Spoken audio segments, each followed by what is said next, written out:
बिस्मिल्लाहिर्रहमानिर्रहीम अस्सलामुअलैकुम। रोज़ी वॉइस चैनल में आप सबको खुश आमदीद।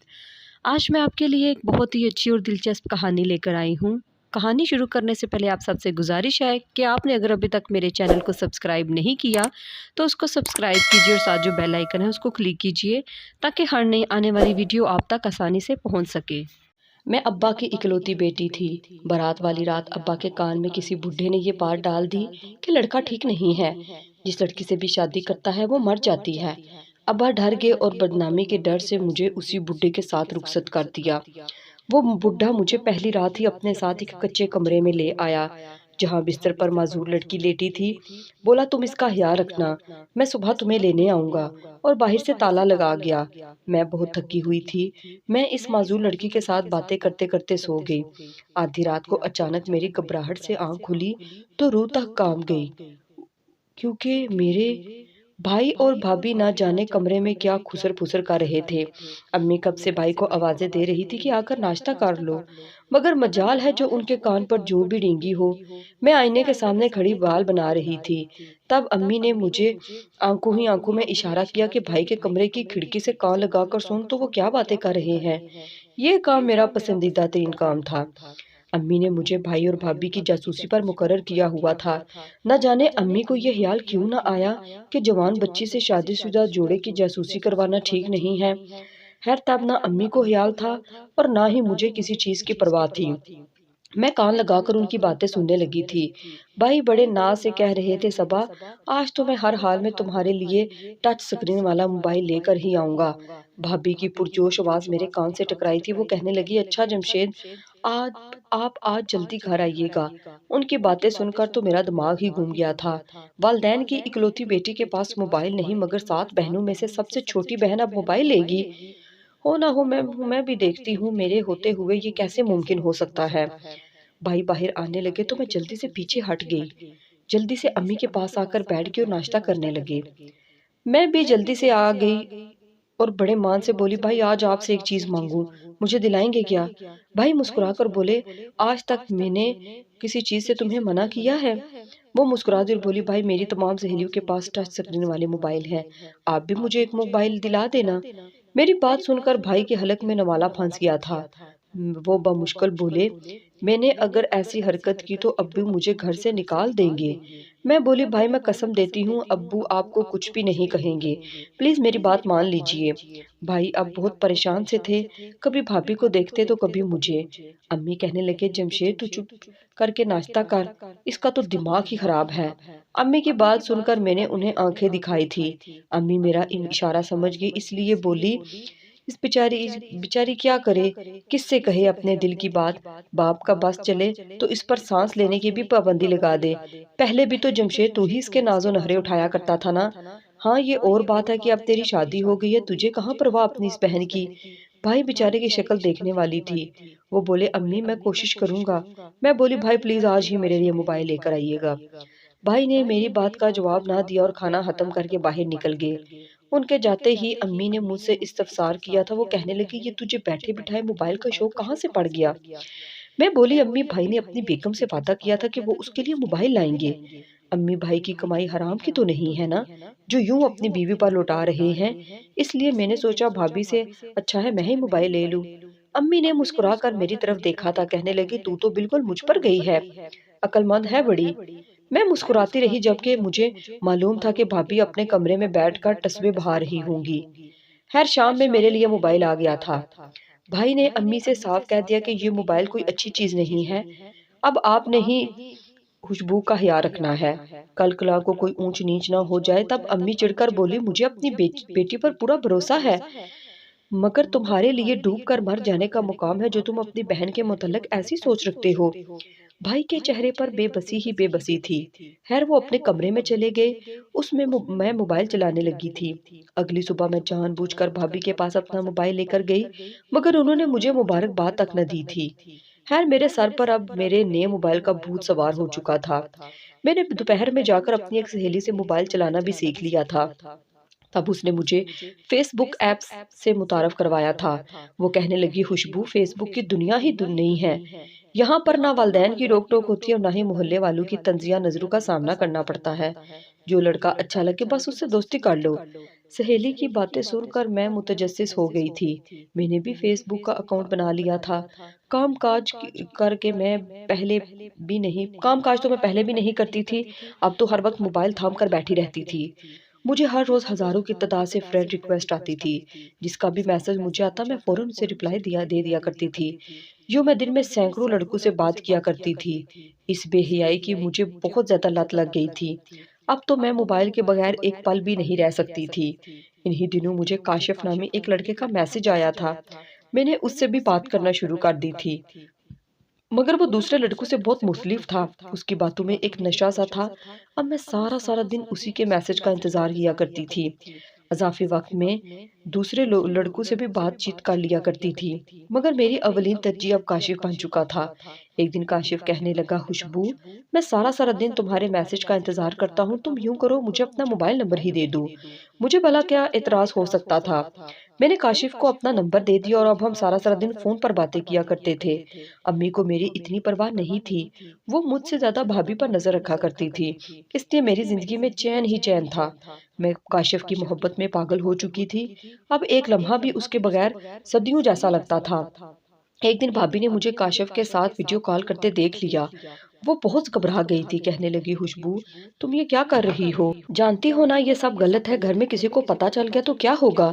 मैं गुस्से से बोली, भाभी, अगर किसी को घर में पता चल गया तो कह दूंगी ये लड़का तो आपसे बात करने के लिए फोन किया करता था, इसलिए मेरी बात कान खोलकर सुन ले, ये बात हम दोनों से बाहर नहीं जानी चाहिए। भाभी बहुत डरपोक सी थी, इसलिए डर गई। खैर, मेरा और काशिफ का सिलसिला यूं ही चलता रहा था। एक दिन काशिफ कहने लगा, खुशबू, अब मुझसे मजीद ये दूरी बर्दाश्त नहीं होती, इसलिए मैंने अम्मी से बात कर ली है। मैं उन्हें तुम्हारे मतलब सब कुछ बता रहा हूँ। वो तुम्हारा रिश्ता मांगने के लिए भी तैयार हैं।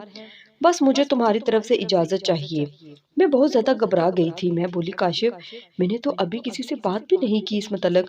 वो कहने लगा, तो करो ना बात, किस चीज का इंतजार है तुम्हें? अब मैं हर लम्हा परेशान रहने लगी थी। समझ नहीं आता था कि क्या करूं, इसलिए बहाने बहाने से अम्मी से पूछती, अम्मी, अगर मुझे कोई लड़का पसंद आ गया तो आप क्या करेंगी? अम्मी मुस्कुरा कर कहती, ये हो ही नहीं सकता। मेरी बेटी बहुत शरीफ है। मुझे अम्मी की सादगी पर अब गुस्सा आने लगा था कि अपनी सगी औलाद से ऐसी भी क्या बेहबरी। अगर उन्हें ही मेरे करतूतों का इल्म हो जाता तो मेरे लिए सारी बात बताने में आसानी हो जाती। इसलिए मैंने सोचा कि आज रात जब अम्मी और अब्बू सहन में सो रहे होंगे, तब मैं किचन में जाकर काशिफ से बात करूंगी और साथ साथ चाय बनाकर पीऊंगी। अम्मी जब किचन में आएंगी तो सारी बात उन्हें बता दूंगी। मगर मैंने जैसा सोचा था वैसा ना हो सका। मैंने अपने मंसूबे पर अमल भी किया था। कोई किचन में दाखिल भी हुआ था। मैं समझी शायद अम्मी है, इसलिए जल्दी से बोली, काशिफ, मैं तुम्हारे बगैर एक पल नहीं रह सकती। तभी एक कड़कदार आवाज मेरे कानों में पड़ी थी, कि क्या बकवास कर रही हो खुशबू? मैंने पीछे मुड़कर देखा तो अब्बू खड़े थे। मैं थर थर कांपने लगी थी। उन्होंने मोबाइल मेरे हाथ से छीन लिया और एक जोरदार थप्पड़ मेरे मुंह पर रसीद कर दिया था। मैं फूट फूट कर रोने लगी थी। इतनी देर में अम्मी भी वहां आ गई थी। अब्बू गुस्से से कहने लगे, सफिया, देख, तेरी बेटी रात के इस वक्त अपने आशिक से बात कर रही है और कह रही है कि मैं तुम्हारे बगैर मर जाऊंगी। मैं तो खौफ से कांप रही थी। अम्मी बोली, ये आप क्या कह रहे हैं? मेरी बेटी ऐसी नहीं है। अब्बू का तो बस नहीं चल रहा था कि हम दोनों माँ बेटी का गला दबा दे। उस वक्त मैंने खुद को तसल्ली दी और बोली, खुशबू, कह दो जो कहना चाहती हो, इससे अच्छा मौका नहीं मिलने वाला। मैं बोली, अब्बू, मैं काशिफ से बहुत मोहब्बत करती हूँ। वो अपनी वालदा को भेजकर मेरा रिश्ता मांगना चाहता है। आपसे गुजारिश है, प्लीज इस रिश्ते से इनकार मत कीजिएगा। अब्बू ने एक और थप्पड़ मुझे दे मारा। अम्मी जल्दी से मुझे संभाला और अब्बू से कहने लगी, क्या हो गया है बकार आपको? जवान बेटी पर यूं हाथ उठाएंगे? अम्मी मुझे खींचकर मेरे कमरे में ले आई थी। अब वो भी गुस्से में लग रही थी। कहने लगी, बाप के सामने इश्क मोहब्बत का नाम लेते हुए तुझे जरा भी शर्म नहीं आई? मैंने तुम्हारी ऐसी तरबियत की है क्या? तब मैं हैरत से बोली, अम्मी, आपने मेरी तरबियत की ही कब है? अम्मी भी चुप कर गई। अगले ही दिन अब्बू ने घर में कह दिया कि खुशबू की शादी मैं अपने दोस्त के बेटे से करने वाला हूँ। इस जुम्मे तक आप सब अपनी अपनी तैयारी मुकम्मल कर लें। मैं तो गुस्से से भड़क उठी थी। मैं बोली, अम्मी, अपने शोहर को समझा लें, मैं उनके दोस्त के बेटे से शादी नहीं करूंगी। मुझे किसी ने मजबूर किया तो घर से भाग जाऊंगी। अम्मी का बहुत ज्यादा बुरा हाल था। वो अपने शोहर से भी डरती थी और मुझसे भी मोहब्बत करती थी। अब हर कोई मुझ पर लानत मलामत कर रहा था। भाई भी अम्मी पर बरस पड़े थे। वो कहने लगे, अम्मी आपसे एक बेटी नहीं संभली। मैंने आपसे कहा था कि उसका ख्याल रखिएगा। मोबाइल एक फितना है। अम्मी बेचारी ने आंखें झुका ली थी। मैं अपनी माँ की तजलील बर्दाश्त नहीं कर सकती थी, इसलिए झट से बोली, भाई अम्मी का कसूर नहीं है। दरअसल मैं जब भी काशिफ से बात किया करती थी, भाभी को पहरे पर खड़ा कर दिया करती थी। भाई एकदम गुस्से से चिल्लाए थे कि ये क्या कह रही हो तुम। मैं बोली, भाभी इस काम में मेरे साथ भाभी भी मुलव्वस थी। अम्मी ने मेरी बात सुनी तो वो कमरे से बाहर चली गई थी। भाभी किचन में काम कर रही थी। अम्मी ने भाभी को बालू से पकड़ कर घसीटा था और उस बाहर ले आई थी। भाभी की चीहो पुकार से मैं और भाई भी बाहर निकल आए थे। अम्मी ने भाभी को खूब मारा था। तुमने न जाने मेरी मासूम बेटी से किस चीज का बदला लिया, इसे दलदल में फेंक दिया। भाभी रो रो कर अपनी सफाइयां बयान कर रही थी, मगर उनकी बात पर किसी ने यकीन नहीं किया था। यहाँ तक कि भाई भी धक्के देकर उन्हें घर से निकाल दिया था। मेरे अंदर एक सुकून सा उतर आया था। खैर भाभी के चले जाने के बाद भी अब्बू की यही रट थी कि खुशबू की शादी इसी जुमे है। मैं भी अब की बार अब्बू के सामने डट गई थी। मैं बोली, अब्बू मैं शादी करूंगी तो काशिफ से ही करूंगी। अगर किसी ने मेरी मर्जी के खिलाफ फैसला करने का सोचा भी तो उम्र भर पछताएगा। अब्बू कहने लगे, क्या करोगी, घर से भाग जाओगी। मेरा खून सफेद हो गया था। मैं बोली, अगर ये ना करना पड़ा तो ये भी कर गुजरूंगी। अब्बू बेबसी से मुझे देखते रहे थे। अब तो वो मुझ पर हाथ उठा उठा कर भी थक चुके थे। अब्बू कहने लगे, ठीक है तुम्हारी शादी काशिफ से कर दी जाएगी, मगर फिर हम हमेशा हमेशा के लिए तुम्हारे लिए मर जाएंगे। मैंने एक लम्हे की भी ताहीर नहीं की थी, इसलिए झट से बोली, मुझे मंजूर है। मैंने जिंदगी में पहली बार अब्बू को रोते हुए देखा था। उन्होंने नजरें झुकाकर अपने आंसू छुपाने की कोशिश की थी। मेरा दिल उस वक्त बहुत ज्यादा दुख गया था। मैंने सोच लिया था कि काशिफ से शादी करने के बाद अब्बू के पांव पकड़कर माफी मांग लूंगी। खैर मेरी शादी की घर में कोई तैयारी नहीं की गई थी। मैंने ही अम्मी से कुछ पैसे लेकर अपनी सहेली को दे दिए थे ताकि वो मेरे लिए सुर्ख रंग का लहंगा ले आए। खैर वक्त गुजरता गया और आखिर मेरी शादी का दिन आ ही गया था। मैं और काशिफ बहुत खुश थे। मैंने उसे एक एक बात से आगाह किया हुआ था। शादी से पहले की रात मैं भी काशिफ से बात करती रही थी। मैंने ये लम्हात गिन गिन कर गुजारे थे। मैं बहुत ज्यादा खुश थी, मगर मेरे दिल में मलाल भी था कि वालिदैन को नाराज करके क्या मैं खुश रह पाऊंगी। अम्मी से तो मैंने माफी मांग ही ली थी, वो बेचारी मुझे कभी भी कुछ नहीं कहती थी। उस दिन भी मेरे सर पर हाथ रख कर बोली, खुशबू तू फिक्र ना कर, मैं तुम्हारे भाई और बाप को मनवा लूंगी। खैर सब कुछ खैर से अंजाम पा गया था। लेकिन जैसे ही मेरा निकाह होने लगा, एक बूढ़े ने रंग में भंग डाल दिया था। उसने काशिफ को देखकर अब्बू के कान में ये बात डाल दी कि ये लड़का ठीक नहीं है। जिस लड़की से भी शादी करता है वो मर जाती है। आपकी बेटी से पहले भी ये कई शादियां कर चुका है। अब्बू डर गए। उन्होंने काशिफ से कह दिया कि मैं अपनी बेटी की शादी तुमसे नहीं कर सकता। वो तो पहले ही काशिफ के साथ हलाव थे। काशिफ को वापस भेज दिया गया। मुझे इन मामलात की खबर न थी। अब्बू ने बदनामी की डर से मेरा निकाह इस बुढ़े के साथ पढ़ा दिया। मैंने निकाहनामे पर दस्तक कर दिया, तब मुझे इल्म हुआ कि मैं तो उजड़ गई हूँ। अब्बू ने मेरी पसंद पर एतबार नहीं किया। उन्होंने एक अजनबी बुढ़े की बातों पर यकीन कर लिया। उसी के साथ मुझे रुखसत कर दिया। मुझ पर तो कयामत बीत गई थी। मैं फूट फूट कर रो रही थी, मगर उस वक्त किसी ने मेरे सर पर हाथ नहीं रखा था। वो बुढ़ा मुझे पहली ही रात अपने साथ एक कच्चे कमरे में ले आया था। मेरा तलक एक मतवस्त तबके के घराने से था, मगर मैंने तो वहां पर हमेशा राज ही किया था। अब जब मैं कच्चे से तंग और तारीक कमरे में आई तो ऐसा लगने लगा जैसे मेरी जिंदगी ही अंधेर हो गई है।